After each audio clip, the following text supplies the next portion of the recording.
கர்த்தரை சந்திக்க, அவருடைய ஆசீர்வாதத்தை பெற, ஆவியோடும் உண்மையோடும் அவரை தொழுது கொள்ளும்படி வந்திருக்கிற ஒவ்வொருவரையும் இயேசுவின் நாமத்திலே அன்போடு வாழ்த்துகிறேன்.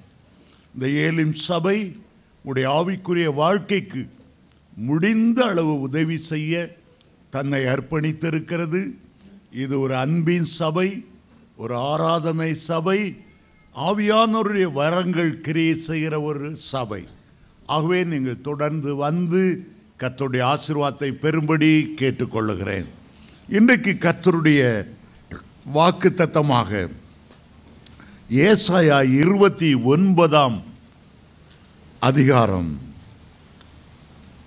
பழைய ஏற்பாட்டிலே 833 பக்கத்தில் இருக்கிறது. ஏசாயா 29 அதிகாரம் 22 வசனத்தின் பின்பகுதி. ஏசாயா 29 22 வசனத்தின் பின்பகுதி.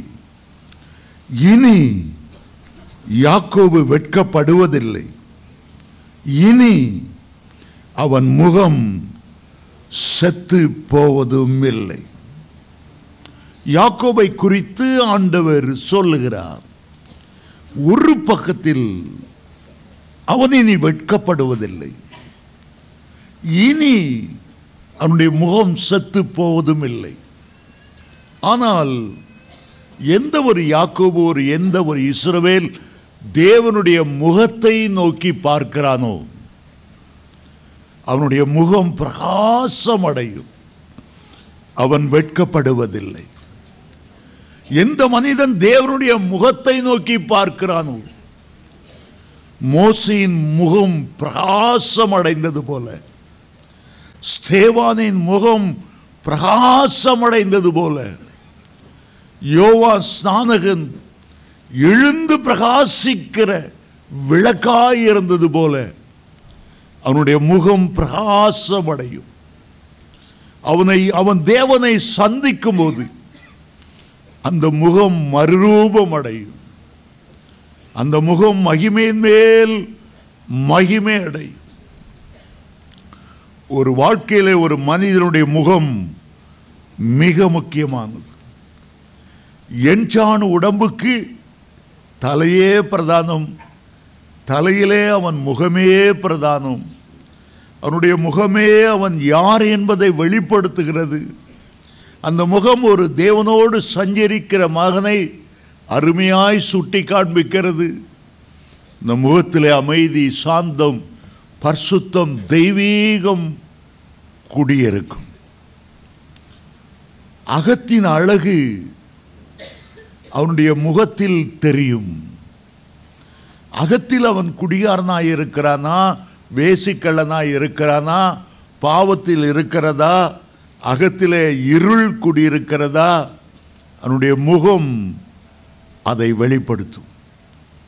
சிலருடைய முகத்தை பார்க்கும்போது சந்தோஷமாய் அவர்களோடு பழக வேண்டும் என்ற ஒரு எண்ணம் ஏற்பட வேண்டும். சிலருடைய முகத்தை பார்த்தால் இவனுடைய நட்புறவே வேண்டாம் அப்படி தோன்றும். காரணம், அவருடைய அகத்தில் உள்ள அழகு முகத்திலே தெரிகிறது. ஒரு ஆளுக்கு ஆள் வித்தியாசப்படுத்தி காண்பிக்கிறது என்ன? அவனுடைய முகம்தான் காண்பிக்கிறது, நம்முடைய சரீரம் அல்ல. நம்முடைய முகம், இந்திரா காந்தியினுடைய முகம் சொன்ன உடனே நம்முடைய மன கண்களுக்கு முன்பாக வருகிறது. சிலரை நாம் பார்க்காமல் இருந்தாலும் கூட அவருடைய முகத்தை பார்க்கும்போது இவராகத்தான் இருக்க வேண்டும். இவர் அவருடைய அப்பாவை அப்படியே உரிச்சு வச்சிருக்கிறார். இந்த முகத்தை பார்த்தாலே உங்கள் அப்பா அம்மா எனக்கு ஞாபகம் வருகிறது. முகம் அடையாளம் காண்பிக்கிறது. சிலருடைய முகம் இரட்டை முகமாக இருக்கும். ரொம்ப அன்பு ஒழுகுவது போல, பழம் நழுவி பாலில் விழுகிறது போல, அவருடைய பேச்செல்லாம் சர்க்கரை பந்தலில் தேன் மழை பெய்கிற மாதிரி இனிமையாக இருக்கும். ஆனால் பழகி பார்த்தா அவன் தோற்றம் வேற, உள்ளே இருக்கிற விஷயம் வேறங்கிற தெரியும். நல்லவங்க போல நடிப்பார்கள்.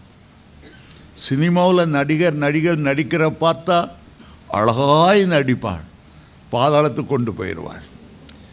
இன்றைக்கு நான் உங்களுடைய மத்தியிலே யாக்கோபு சந்தித்த 5 முகங்கள், அதை பற்றி உங்களோடு சொல்ல விரும்புகிறேன். ஆண்டவர் நேசித்த ஒரு பக்தன் யாக்கோபு. தாயின் வயிற்றிலேயே ஆண்டவர் அவனை நேசித்தார், அன்பு கூர்ந்தார். அவன் தகப்பன் வீட்டை விட்டு எதிர்காலம் என்ன தெரியாமல் காட்டிலே போகும்போது ஆண்டவர் அவன் மேல் மனதுருகி அவனுடைய கண்களுக்கு முன்பாக ஒரு பெரிய ஏணியை காண்பித்தார். ஒரு நுனி பூமியில் இருக்கிறது, அடுத்த நுனி பரலோகத்தில் இருக்கிறது. வான மண்டலங்கள் தாண்டி, சூரியன் தாண்டி, சந்திரன் தாண்டி, நட்சத்திர மண்டலத்துக்கு மேலாக அந்த ஏணி எட்டுகிறது. அப்படி ஒரு ஏணியை எந்த மனுஷனும் செய்ய முடியாது. அந்த ஏணிக்கு மேலாக கர்த்தர் நின்று கொண்டிருக்கிறதை பார்க்கிறார். ஒரு அனாதை போல ஓடி வந்தவன், இரவு நேரத்தில் காட்டு மிருகங்கள் என்ன செய்யுமோ ஒரு கல்லை எடுத்து தலையில் வைத்து படுத்திருந்தவன். தாய் தாப்பனை விட்டு பிரிந்தது அதுதான் முதல் முறை. ஒருவேளை அந்த கல்லையெல்லாம் அவனுடைய கண்ணீர் நனைத்திருந்திருக்கும். ஒரு அனாதை போலாகிவிட்டேனே, என்னுடைய எதிர்காலம் எங்கே, எதை நோக்கி போய் கொண்டிருக்கிறேன்? அதற்கு மேலாய் கர்த்தர் நின்றார். அன்போடு அவனை பார்த்து சொன்னார், உன்னுடைய முற்பிதாக்களின் தேவன் நான் தான். நீ கால் மிதிக்கிற தேசத்தை எல்லாம் நான் உனக்கு தருவேன். எத்தனை அன்போடு அவனோடு பேசினார். யாக்கோபு, அவருக்கு அந்த நேரம் தேவை உணவு, உடுக்க வஸ்திரம். ஆண்டவரிடத்தில் கேட்டார், ஆண்டவரே, எனக்கு உணவும் உடுக்க வஸ்திரமும் தந்து நான் மறுபடியும் என்னுடைய தகப்பன் வீட்டில் சந்தோஷத்தோடு பிரவேசிப்பேன் என்றால் நீர் எனக்கு தேவனாய் இருப்பீர், நீர் என்னுடைய ஆண்டவராய் இருப்பீர். எனக்கு கிடைக்கிற எல்லாவற்றிலும் உமக்கு நான் தசம பாகம் தருவேன். பொருத்தனை பண்ணி கொண்டார். ஆண்டவர் மேலே ஒரு அன்பு. படுத்திருந்த இடத்தில் அந்த கல்லை எடுத்து ஒரு தூணாக நட்டி அதிலே எண்ணெயை வார்த்தான். முதலாவது அபிஷேகம் என்கிற வார்த்தை அந்த எண்ணெயை ஊற்றுகிறதுல தான் ஆரம்பிக்கிறது. ஆண்டவர் நீர் என்னை அபிஷேகம் பண்ணி, ஆண்டவர் ஞாபகப்படுத்தி சொல்லுகிறார், நீ என்னை அபிஷேகம் பண்ணினாயே, நீ ஒரு பொருத்தனை செய்தாயே, அந்த பெத்தேல் இது தேவனுடைய வீடாயிருக்கும். அவ்வளோ நேசித்தார். அங்கிருந்து அவன் நேராக புறப்பட்டு லாபான் வீட்டை நோக்கி நடந்து வந்தான். வருகிற வழியிலே ஒரு கிணறு, ஆடுகளுக்கு தண்ணீர் பாய்ச்சுவதற்காக இளம் பெண்கள் வந்து நிற்கிறார்கள். இவன் போய் அந்த கிணற்றின் வாயிலிருந்த கல்லை புரட்டி லாபானின் பிள்ளைகள் அந்த ஆடுகளுக்கு தண்ணீர் பாய்ச்சுவதற்காக எல்லாவற்றையும் ஏற்படுத்தி கொண்டான். அப்பொழுது அவன் பார்த்த ஒரு முகம், அதுதான் ராகேலின் முகம். பேரழகியாய் இருந்தான். ஒரு தடவை பார்த்தான், மனதை பறிகொடுத்தான். ஒரு தடவை பார்த்தான், அவன் பார்த்தான், அவளும் பார்த்தான். இமைப்பொழுதிலே காதல் உண்டாகிவிட்டது. கட்டுனா இவ்வளோதான் கட்டணும், இன்னும் வேலை கிடைக்கல, ஒருவேளை சாப்பாட்டுக்கு வழி இல்லை. ஆனால் அதுக்குள்ள கற்பனை எங்கேயோ பறந்து போகிறது. ஆண்டவர்கிட்ட கேட்கணும், அவருடைய சித்தம் அறியணும். அதெல்லாம் வேண்டாம், ஆண்டவர்லாம் வேண்டாம், என் வாழ்க்கையில் இந்த பொண்ணு கிடைச்சா போதும், ஒரு தீர்மானம். இதை ஆதியாகமம் 29ஆம் அதிகாரம் 10ஆம் வசனத்தில் வாசிக்கிறோம். அவருடைய முகத்தை பார்த்ததிலிருந்து தேவனை பார்க்கிற, அவருடைய முகத்தை தேடுகிற, அவருடைய முகத்தை தேடி தாழ்த்தி ஜெபம் பண்ணுகிற அந்த ஜெப ஜீவியம் முற்றிலும் போய்விட்டது. அவளை பார்த்த அந்த நாளிலிருந்து லாபானோடு இருந்த 20 வருஷமும் அவன் தேவனை தேடவே இல்லை. தேவனை தேடவே இல்லை. ஆண்டவருக்கென்று ஒரு பலிபீடமும் அவன் கட்டினதே இல்லை. தேவனோடு உள்ள ஒரு தொடர்பை ஒரு பெண் அப்படியே கத்தரித்து விட்டுவிட்டாள். ஆண்டவர் முதல் முறை உலகத்தை அழிக்க காரணம் என்ன? ஜல பிரளயத்தை கொண்டு வர காரணம் என்ன? ஆதியாகமம் 6:2 சொல்லுகிறது, தேவகுமாரர், ஆண்டவருடைய பிள்ளைகள், தேவனால் தெரிந்து கொடுக்கப்பட்ட பிள்ளைகள், மனுஷ குமார்த்திகளை அதிக சௌந்தரியம் உள்ளவர்கள் என்று எண்ணி தங்களுக்குள்ளே பெண்ணை கொண்டார்கள். சௌந்தரியம் இன்றைக்கு ஜனங்கள் அப்படித்தான் ஓடுகிறார். எங்கே மூக்கு முழியுமா பொண்ணு கிடைக்கும், எங்கே சௌத்த பொண்ணா கிடைக்கும். ஆங்கிலத்தில் ஒரு பழமொழி சொல்வார்கள், அழகு என்பது ஸ்கின் டீப். அந்த தோல் தான் அழகை கொடுக்குது, தோல் தான் நிறத்தை கொடுக்குது. வெளியில் உள்ள தோலை பார்க்குறாங்களே தவிர வெளி பிரகாரமான அழகை மனுஷன் பார்க்கிறானே தவிர உள்ளத்தின் அழகை பார்ப்பதில்லை. சாலமோன் ஞானி நீதிமொழி 31:30 அவர் சொல்லுகிறார், சௌந்தரியம் வஞ்சனை உள்ளது, அழகும் வீண். கர்த்தருக்கு பயப்படுகிற ஸ்திரியே அவள் புகழப்படுவாள். நீதிமொழி 31:10 சொல்லுகிறது, குணசாலியான ஸ்திரியை கண்டுபிடிப்பவன் யார்? அவளுடைய விலை முத்துக்களை பார்க்கிலும் உயர்ந்தது. சில காமத்துக்கு உட்பட்டவர்கள், காதலுக்கு உட்பட்டவர்கள், இச்சையின் ஆவியினால் பீடிக்கப்பட்டவர்கள், சாத்தான் அவருடைய கண்களை தடுத்து ஆண்டவரை பார்க்கக்கூடாதபடி அதை மறைத்து போடுகிறார்கள். எப்பொழுது அவன் ராகேலை பார்த்தானோ வேறு ஒரு ஞாபகம் வரல. ஆபிரகாமை பற்றியோ ஈசாக்கை பற்றியோ அவர்கள் எப்படி தேவனோடு நடந்தார்கள் என்பதை பற்றியோ அவனுக்கு ஞாபகம் வரவில்லை. எப்படி ஆண்டவர் தனக்கு சேஷ்டபுத்திர பாகத்தை தந்தார், எப்படி தகப்பனுடைய ஆசீர்வாதத்தை தந்தார், அந்த ஞாபகமே வரவில்லை. இரவும் பகலும் எண்ணமெல்லாம் அந்த ராகேலை பற்றியே இருந்தது. ரிச்சர்ட் உம்பிராண்ட் என்ற ஒரு தேவனுடைய மனிதன் ஒரு சிறு கதை ஒன்றை எழுதினார்.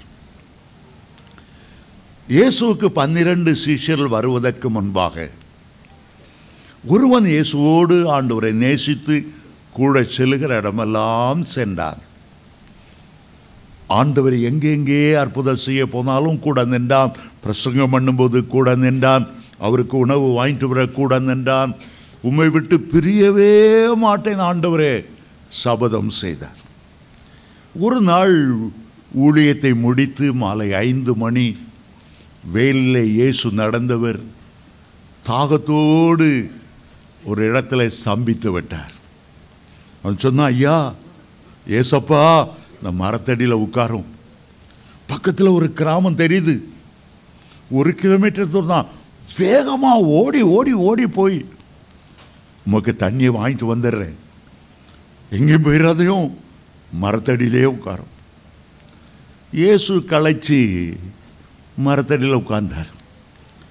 இவன் ஓடி போனா, முதல் வீட்டை தட்டினா, இயேசுனாருக்கு தண்ணி வாங்க போகணும். ஒரு இளம்பெண் கதவை திறந்தாள். அவன் பார்த்தான், அவளும் பார்த்தான். அதோட சரி, தண்ணி வாங்கிட்டு வாங்க போனதையே மறந்துட்டான். அவளை பார்த்து கேட்டவன், கல்யாணம் ஆயிட்டா? இல்லை, எங்கள் அம்மா பார்த்துட்ருக்காங்க. உங்கள் மாதிரி ஒரு ஆளை தான் எங்கள் அம்மா அப்பா தேடுறாங்க. அப்படியா? கொஞ்சம் உட்காருங்க, எங்கள் அம்மா அப்பா இப்போ வயல்லேருந்து வந்துடுவாங்க, உங்களுக்கு மோர் வேணுமா, காஃபி வேணுமா, பால் வேணுமா? கடைசியில் அம்மா அப்பா வந்தாங்க. தம்பிக்கு எந்த ஊர், சொந்தக்காரங்க யார், எல்லாம் எங்கே இருக்காங்க எல்லாம் விசாரித்தாங்க. கல்யாண டேட்லாம் ஃபிக்ஸ் பண்ணாங்க. எங்கள் வீட்டிலே நீ தங்கிடு, பரவாயில்ல, ஒரு பேச்சுலர்ஸ் ரூம் இருக்குது.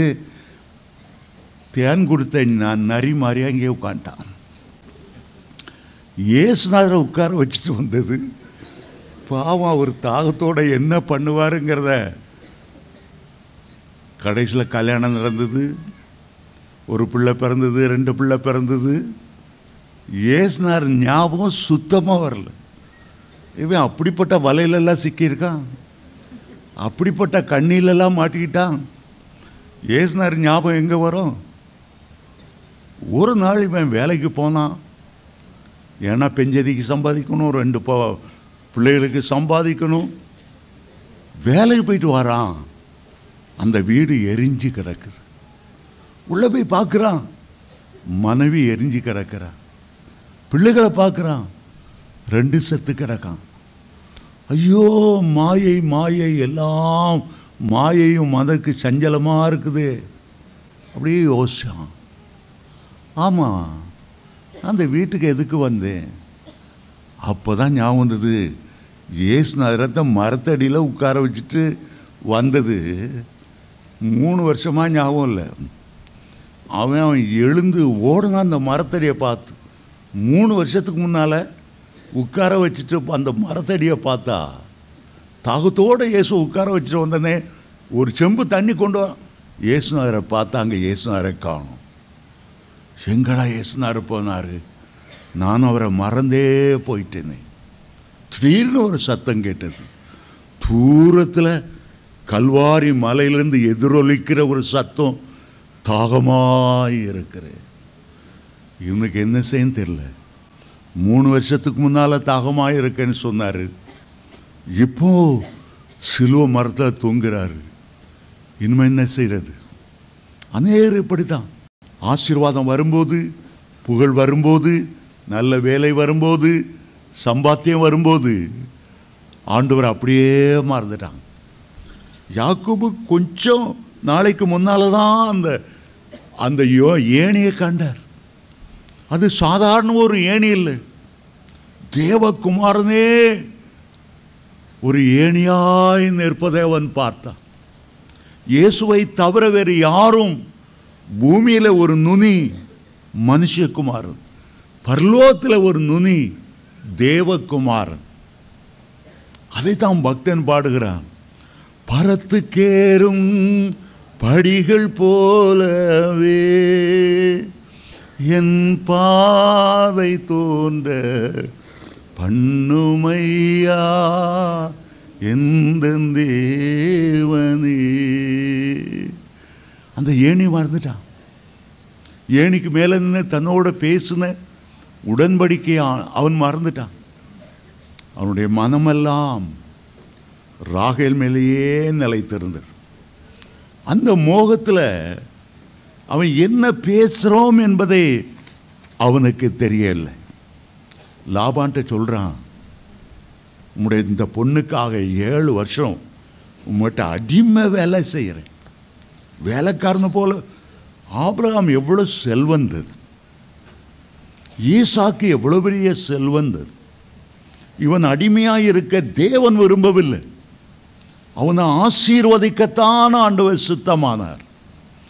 வலிய தன்னை அடிமைத்தனத்தின் ஆவிக்கு தன்னை ஒப்பு கொடுத்து அவன் சொன்னான். ஆதியாகமம் 29:18 யாக்கோபு ராகேல் மேல் பிரியப்பட்டு உம்முடைய இளைய குமார்த்தியாகிய ராகேலுக்காக உம்மிடத்தில் 7 வருஷம் வேலை செய்கிறேன் அடிமையாக. ஆண்டவர் நம்மை அடிமைத்தனத்திலிருந்து மீட்டெடுத்திருக்கிறார். ஒரு காலத்தில் பாவத்துக்கு அடிமையாக இருந்தோம், சாபத்துக்கு அடிமையாக இருந்தோம், பிசாசுக்கு அடிமையாக இருந்தோம், மனது மாம்சம் விரும்பினவைகளை செய்ய அடிமையாக இருந்தோம். ஆண்டவர் தம்முடைய இரத்தத்தாலே நம்மை மீட்டெடுத்து சுயாதீனனாகி அவரை அப்பா பிதாவே என்று அழைக்கக்கூடிய வானத்தையும் பூமியும் படைத்த சர்வ வல்லவரை சொந்தமாய் கொண்டிருக்கக்கூடிய பாக்கியத்தை தந்திருக்க நாம் மீண்டும் அடிமையாய் போக போவதில்லை. அப்போஸ்தலனாகிய பவுல் ரோமர் 8:15 நீங்கள் திரும்புவீர்கள் என்றால், நீங்கள் அடிமைத்தனத்தின் ஆவியை பெறாமல் மீண்டும் அந்த அடிமைத்தனத்துக்குள் போய்விடாதபடி, மரண பயத்துக்கு அடிமைகளாய் மாறாதபடி உங்களுக்கு புத்திர சுவிகார ஆவியை கொடுத்திருக்கிறார்.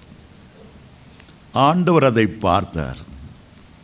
ஓசியா தீர்க்கதரிசி மூலமா பரலோக கேமரா அப்படியே ஸ்வைங் பண்ணி இப்போ அடிமையாக இருக்கிற யாக்கோபுக்கு நேராய் திரும்பி இருக்கிறது.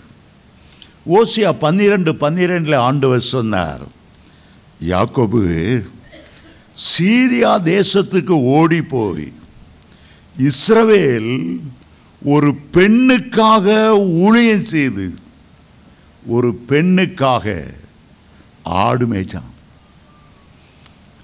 ஒரு பெண்ணுக்காக ஆடு மேய்த்தான். அப்படி ஒரு குணசாலியை கண்டுட்டானா? இல்லை. வேதம் முழுவதையும் பார்க்கும்போது ஒரு முறை கூடாது ராகேல் ஜெபம் பண்ணினாள், ஆண்டவரை நேசித்தாள், பார்க்கவே முடியாது. ஒரு தடவை கூட அவள் ஜெபம் பண்ணல.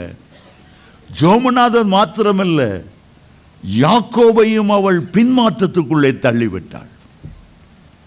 அவளுக்கு இருந்தெல்லாம் தகப்பனுடைய விக்கிரத்தை வைத்து ஆராதனை செய்த விக்கிரகக்காரியாய் இருந்தாள். மாத்திரமல்ல, தகப்பனுடைய விக்கிரகத்தை யாக்கோபு புறப்படும் போது கூடவே தூக்கிட்டு போய் அந்த விக்கிரகத்தை ஒழித்து வைத்தாள். ஒட்டகத்தின் மேல் சேணம் வைத்து ஏறி உட்கார்ந்து விக்கிரத்தை தேடி தேடி தேடி வந்த தகப்பனை பார்த்து சொல்ற, ஐயா நான் உமக்கு முன்பாக எழுந்திருக்கல, மன்னிச்சுக்கோங்க, எனக்கு மென்சஸ் வந்துட்டு, விக்கிரத்து மேலே உட்கார்ந்துட்டு இருக்கிறார். 7 வருஷம். அடுத்த பெண் லேயாள் பிள்ளை பார்த்துட்டா, லேயாளுடைய வேலைக்காரி பிள்ளை பார்த்துட்டா. இவள் கற்பத்தை ஆண்டவர் அடைத்து வைத்திருந்தாள். பிள்ளை இல்லை, பிள்ளைலாத நிலைமையில அன்னாளை போல ராகேல் கத்திடத்தில் வரல. அவ என்ன சொன்னாள்? ஆதியாகமம் 30:1 வாசிக்கும் போது, ராகேல் தான் யாக்கோபுக்கு பிள்ளை பெறாததை கண்டு தன் சகோதரி மேல் பொறாமை கொண்டு யாக்கோபை நோக்கி, எனக்கு பிள்ளை கொடும், இல்லாவிட்டால் நான் சாகிறேன் என்றாள். அவள் கற்பத்தை அடைத்தது யாக்கோபல்ல. ஒரு மனிதன் நினைத்து பிள்ளைகளை கொடுத்து விட முடியாது.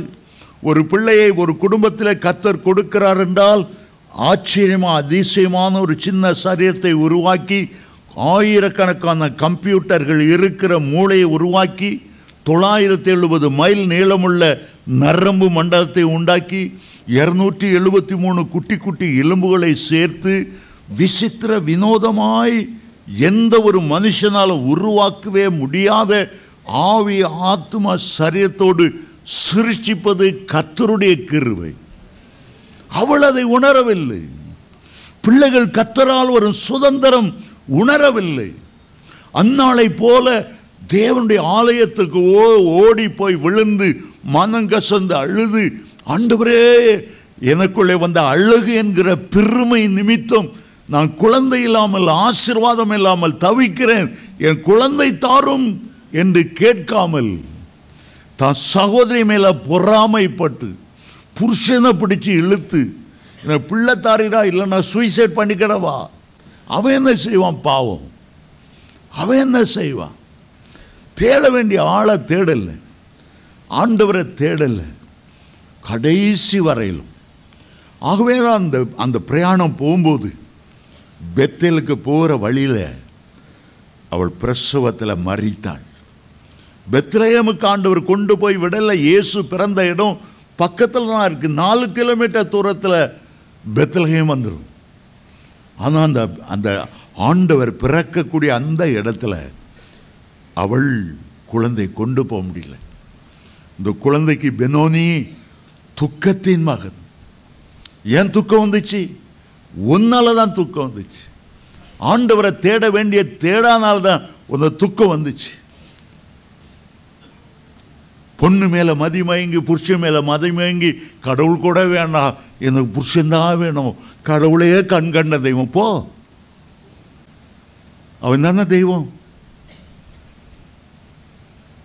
ஆண்டவர் கைவிடக்கூடிய பரிதாபமான ஒரு நிலைமை வந்தது.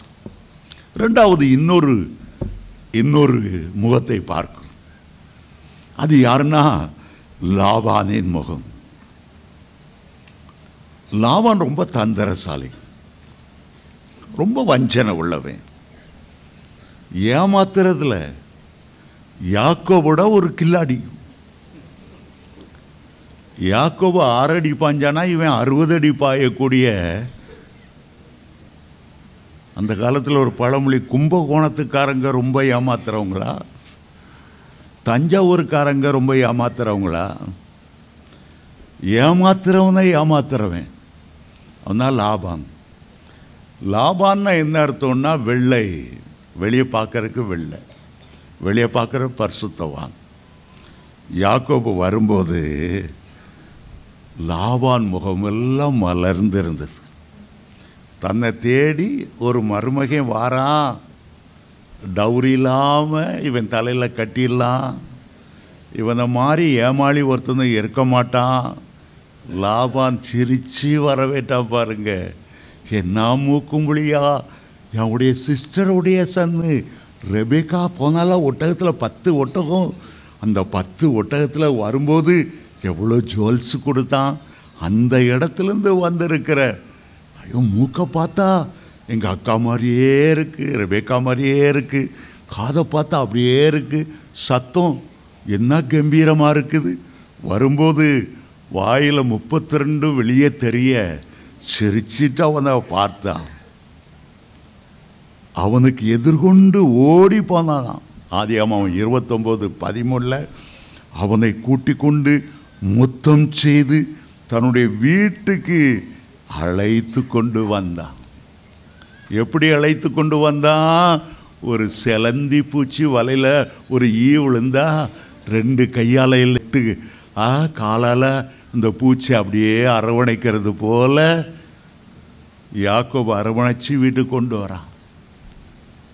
இவன் ராகேல் மேலே பிரியமாக இருக்கான்னு அவனுக்கு தெரிஞ்சிட்டு, இதான் சந்தர்ப்பம். தூங்கும்போது லேயால் அழைச்சி கொண்டு விட்டுட்டு அவளையும் கட்டி வச்சிட்டான். இல்லைன்னா கூச்சப்பாறு உள்ள அவளை யார் விரும்ப போகிறா? எங்கள் மாப்பிள்ளை பார்க்க முடியும். ஆனால் அவள் தான் உள்ளான அழகுள்ளவள். கடைசியில் தான் 2 பிள்ளைகளையும் அவங்க தலையில் கட்டியாச்சு. அதுக்கு பிறகுதான் லாபானுடைய சுய உருவம் தெரிய வந்தது.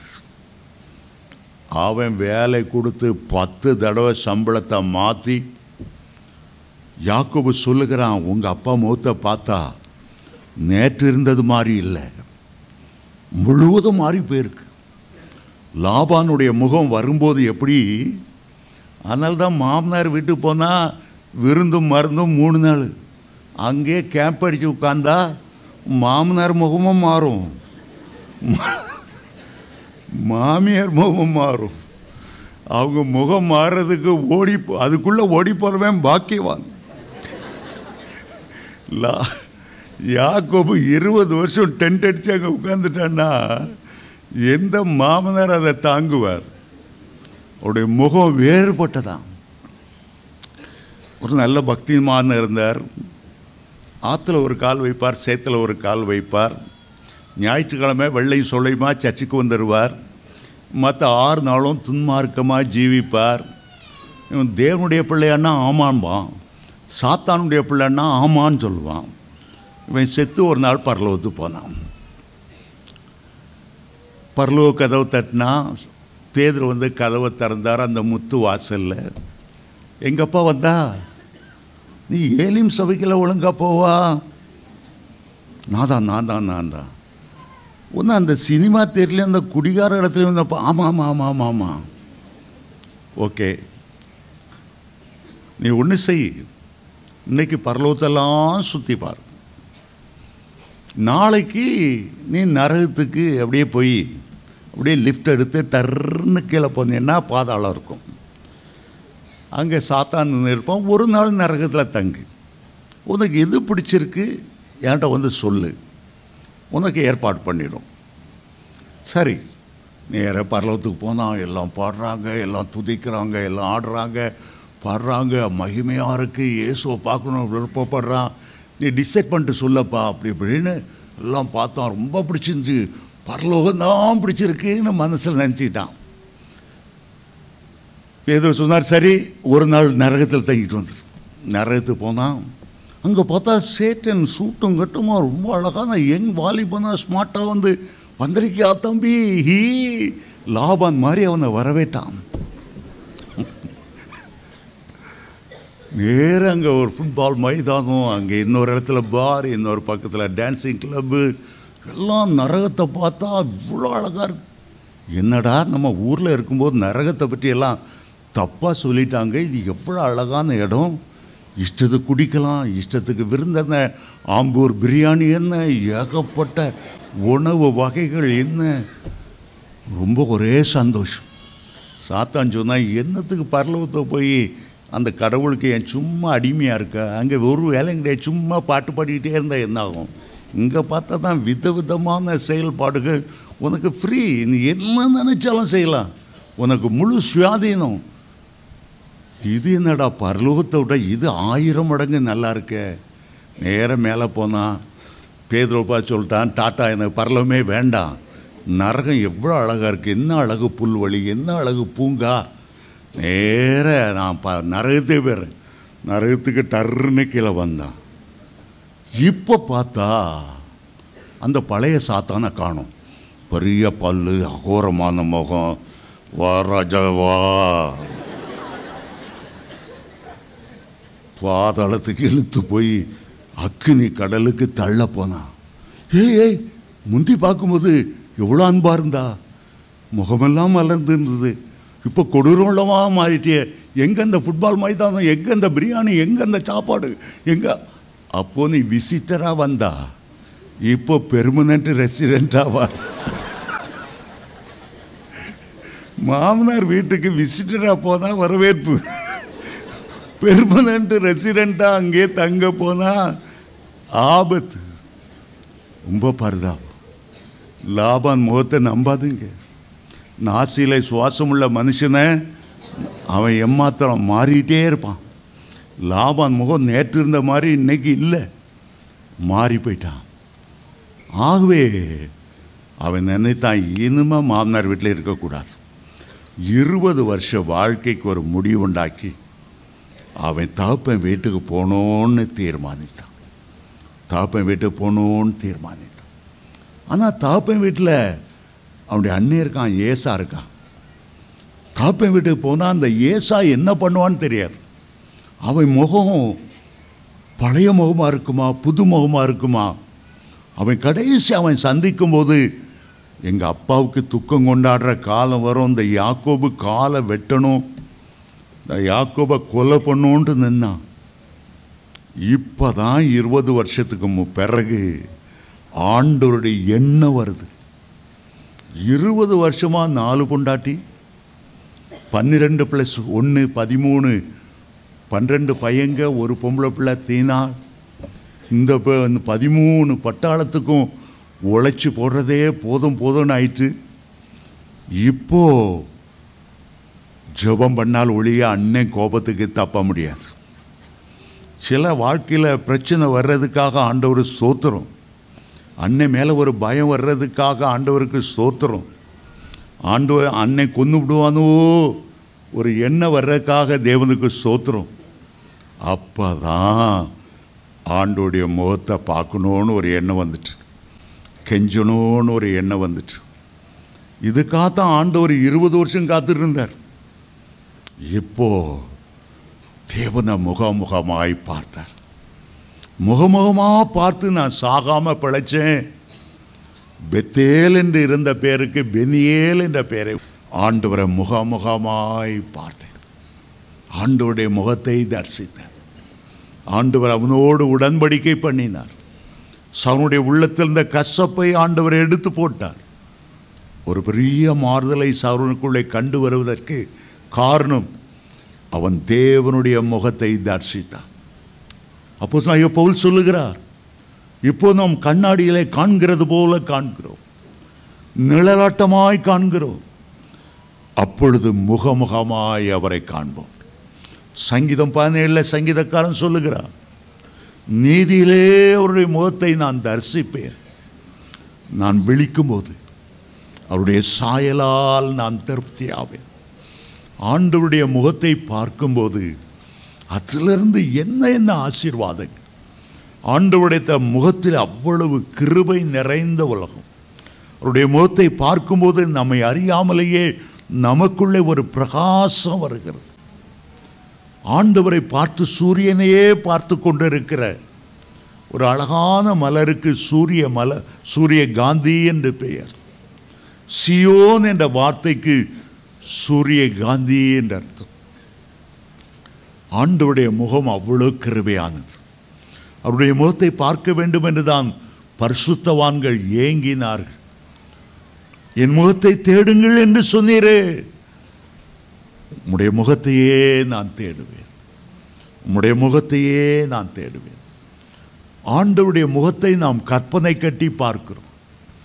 பரலோகத்துக்கு போகும்போது அந்த 1000 பேரிலும் 10000 பேரிலும் சிறந்தவர், வெண்மையும் சிகப்புமானவர். அவருடைய முகம், அவருடைய முகத்தோற்றம், அதுதான் பரலோகம். அவருடைய முகம் இருக்கிற இடம்தான் பரலோகம்.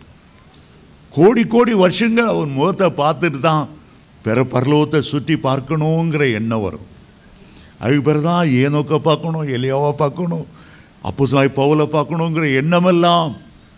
ஏண்டா பரலோகம் என்றாலே அது ஆண்டவருடைய முகம்தான். அதை பார்த்தான், அவ்வளோ சந்தோஷம். அதுக்கு பிறகு அண்ணனை பற்றி கவலை இல்லை, ஆண்டவர் பார்த்துக்குவார், இனி கவலைப்பட மாட்டேன். ஆண்டவருடைய முகத்தை தரிசித்ததினால் அவனை அறியாத ஒன்று அங்கே நிகழ்ந்தது. அண்ணனை சந்திக்கும் போது ரொம்ப பயத்தோடு தான் போனார். அண்ணனுக்கு லஞ்சம் கொடுக்குற மாதிரி 200 ஆடு, 50 ஒட்டகம், அது இது சப்பு சவுறு, எத்தனையோ கோடி பெருமான மிருக ஜீவங்கள்லாம் அனுப்பி கொடுத்துட்டு, இதை பார்த்தாவது, இந்த வெகுமதியை பார்த்தாவது எங்கள் அண்ணன் மனசு குளிர்ந்துராதா அப்படின்னு எண்ணி போனேன். அண்ணன் 400 பேரோட வந்திருக்கான்னு உடனே இன்னும் பேதியாக ஆரம்பிச்சிச்சு. நம் பஞ்சாதி பிள்ளைகள்லாம் முறியடிப்பாங்க. ஆண்டவர் மாறுதலை கொண்டு வந்து விட்டார். இவன் ஆண்டவரை தேடினான்னு தெரியாது. 2 பேரும் எதிர்கொண்டு ஓடினார்கள், கட்டி அணைத்தார்கள், அழுதார்கள் அழுதார்கள் அழுதார்கள். அந்த 20 வருஷ காலத்தில் ஏசாவினுடைய கசப்பை ஆண்டவர் எடுத்து போட்டார். அதை அன்பினால நிரப்பினார். அவனை கட்டி பிடித்து அழும்படி ஒப்புரவாகும்படி சமாதானத்தின் தேவன் தாமே அங்கே கிரியை செய்தார். வேதம் சொல்லுகிறது, ஒருவனுடைய வழிகள் கர்த்தருக்கு பிரியமானதாக இருந்தால் அவனுடைய சகோதரரும் சமாதானமாகும்படி கிருபை செய்தார். அவன் லஞ்சம் கொடுக்கிறான், வெகுமதிகளை கொடுக்கிறான். அண்ணன் சொல்கிறான், இதெல்லாம் எனக்கு நிறைய ஆண்டவர் கொடுத்துருக்கார். இவனை சமாதானம் சந்திக்க வேண்டும் என்பதற்காக ஏசாவையும் கர்த்தர் ஆண்டவர் ஆசீர்வதித்தார். 2 பேரும் ஒப்புரவானார்கள். எவ்வளோ பெரிய சந்தோஷம், எவ்வளோ பெரிய சந்தோஷம். ஒரு சகோதரி போன மாதம் நம்முடைய சபைக்கு வந்தாங்க. ஒரு தாலி கொடி அருந்திருந்தது, அதை பற்ற வச்சு ஒரு புது தாலியாக செய்திருக்கேன், இதை ஆசீர்வதிங்க. எனக்கு அது பேக்ரவுண்டில் என்ன இருக்குன்னு தெரியல. நானும் ஆசீர்வாதத்தை ஜெபம் பண்ணேன். போதான்னு ஆஸ்பான்ட்ட ஆசீர்வாதத்தை ஜெபம் பண்ணும்போது என் மகன் ஒரு ப்ராஃபஸி கொடுத்தான். இதன் மூலம் இந்த குடும்பத்தில் சமாதானம் உண்டாகும், இதன் மூலம் பிளவுபட்ட குடும்பம் ஒன்றாய் சேரும். 10 வருஷத்துக்கு முன்னால் கல்யாணம் கட்டி வயிற்றில் குழந்தை இருக்கும்போது சந்தேகத்தினால கணவன் பிரிஞ்சு போயிட்டான். 10 வருஷமாக எந்த தொடர்பும் கிடையாது. ஒரு நாள் அந்த தாய் பார்க்கும்போது மக வீட்டில் அருந்து கிடந்த தாலியை பார்த்தார்கள். ஏலிம் சபைக்கு கொண்டு வந்து இங்கே வந்து ஜெபம் பண்ணார். எனக்கு அது தெரியாது. புருஷனோடு வாழலை, வயிற்றில் குழந்தை உண்டாயிருந்துச்சு. அது ஆம்பளை பையன், அவனுக்கு 10 வயசாயிடுச்சு. இந்த தாலியை அருந்து கிடந்த தாலியை ஜெபம் பண்ணி கொடுத்ததும் சமாதானத்தின் தேவன் இறங்கி வந்தார். அவ்வளோ கசப்போடு குடும்பத்தை விட்டு பிரிந்தவன் மனைவியை தேடி வந்தான். இதுவரை பார்க்காத தான் பையனை பார்த்தான். கண்ணீரோடு அழுது, நான் செய்த தவறுக்காக மன்னிங்க, என் உள்ளத்தில் சந்தேகப்பட்டு ஒதுக்கி வச்சுட்டேன், இனி உங்களை பிரிஞ்சு நான் வாழவே மாட்டேன். முதல்ல இருந்த அன்பை பார்க்கலாம் 1000 மடங்கு அதிகமாய் அன்பு செலுத்தி இந்த மாதம் அந்த குடும்பம் ஒன்றாய் சேர்ந்து விட்டது. ஹல்லேலூயா, ஹல்லேலூயா. கசப்புகள் பல வருஷங்கள் இருக்கலாம், ஆனால் ஒரே நிமிஷத்தில் அந்த கசப்பை இனிமையாய் மாற்றக்கூடியவர் சமாதான பிரபு. ஆமென். அவர் சமாதான காரணர் என்று ஆதியாகமம் 49:10 சொல்லுகிறது. அவர் சமாதான பிரபு என்று ஏசாயா 9:6 சொல்லுகிறது. அவர் சமாதான காரணர் என்று மீகா 5:5 சொல்லுகிறது. சமாதானத்தின் தேவன் என்று ரோமர் 16:20 சொல்லுகிறது. பிரிந்து கிடக்கிற குடும்பங்களிலே சமாதானத்தை உண்டு பண்ணுகிறவர். ஆமென், ஹல்லேலூயா. கடைசியாக இன்னொரு முகத்தை நான் சொல்லி முடிக்க விரும்புகிறேன். மீண்டும் நான் சொல்லுகிறேன். முதலாவது ராகேலின் முகம், 2வது லாபானின் முகம், 3வது தேவனுடைய முகம், 4வது ஏசாவின் முகம், கடைசியாக யோசேப்பின் முகம். யோசேப்பின் முகம். யோசேப்பு 17வது தன்னுடைய வயதில் தகப்பனை விட்டு பிரிந்தார். அவருடைய சகோதரர்கள் குழியில் போட்டார்கள். பிறகு எகிப்து போன இஸ்மவேலரிடம் விற்றார்கள். அவனுடைய பல வர்ண அங்கியில் இரத்தத்தை தோய்த்து, உம்முடைய மகனை ஒரு காட்டு மிருகம் பிராண்டி சாப்பிட்டு விட்டது, இது அவனுடைய வஸ்திரமா இல்லையா பாருங்கள். இந்த இரத்தம் தோய்ந்த அந்த வஸ்திரத்தை அவன் அண்டை காட்டினார்கள். அழுதான் அழுதான் அழுதான். தன்னுடைய மகனுடைய முகத்தை நினைத்து நினைத்து அழுதான். சொன்னான், என் மகத்தை மோனை பார்க்கானால என் நரமயிர மனவேதனையோடு பாதாளத்தில் இறங்க பண்ணுகிறீர்கள். அவன் எந்த சந்தோஷமாக அணுக விடாதபடி துக்கமாகவே இருந்தான். ஒரு நாள் அவனுக்கு ஒரு செய்தி வந்தது. அவனுடைய சொந்த சகோதரர்கள், குழியில் தூக்கி போட்டு விற்றவர்கள், அவனுடைய பல வண்ண அங்கியை ஆட்டுக்குட்டியின் இரத்தத்தில் தோய்த்து உன்னுடைய மகனுடைய அங்கிதானா பாருங்கள் என்று கொண்டு வந்தவர்கள் சொன்னார்கள், யோசேப்பு உயிரோடு இருக்கிறான், எகிப்துக்கெல்லாம் அதிபதியாய் இருக்கிறான், அவன் இந்த வண்டில்களை எல்லாம் கொண்டு வந்த கொடுத்து அனுப்பினான், எங்க அப்பா உயிரோடு இருக்கிறாரான்னு கேளுங்கள் சொன்னான். நீங்க அவரண்ட போக வேண்டும் என்று விரும்புகிறான். அவனு கேட்ட செய்தி வேதம் சொல்லுகிறது, அவ்வளோ ஷாக்கிங் நியூஸ், ஹாப்பி நியூஸ். அதில் அவனுக்கு உயிர் போயிட்டு வந்துதான். என் மகன் உயிரோடு இருக்கிறாரா, அது எனக்கு போதும், அவனுடைய முகத்தை நான் பார்ப்பேன். யோசேப்பு எல்லா விதத்திலும் இயேசு கிறிஸ்துவுக்கு அடையாளமானவர். யோசேப்பின் பல வர்ண அங்கி இரத்தம் தோய்ந்து இருந்தது போல பிலாத்துவினுடைய அரண்மனையில் அடிக்கப்பட்டு ஒரு சிவப்பு அங்கி முழுவதும் இரத்தம் தோய்ந்து போய் இறந்தது. அவன் இறந்து விட்டான் என்று எல்லாரும் எண்ணினார்கள். ஆனால் 3ஆம் நாள் யூத ராஜ சிங்கமாய் உயிரோடு எழுந்தார். என் மீட்பர் உயிரோடு இருக்கிறார், அவர் கடைசி நாளில் பூமியின் மேல் நிற்பார் என்று அறிந்திருக்கிறேன் என்று யோபு 19:25 சொன்னார். கிறிஸ்துவே மரித்தவர், அவரே எழுந்தும் இருக்கிறவர். வெளிப்படுத்தல் 1:17-18 உயிர்த்தெழுந்த இயேசு வந்து நின்று யோவான் மேல் கைகளை வைத்து, பயப்படாதே, மரித்தே, ஆனாலும் சதா காலங்களில் உயிரோடு இருக்கிறேன். யாக்கோபு உயிரோடு இருந்த தன் மகனை பார்த்தான்.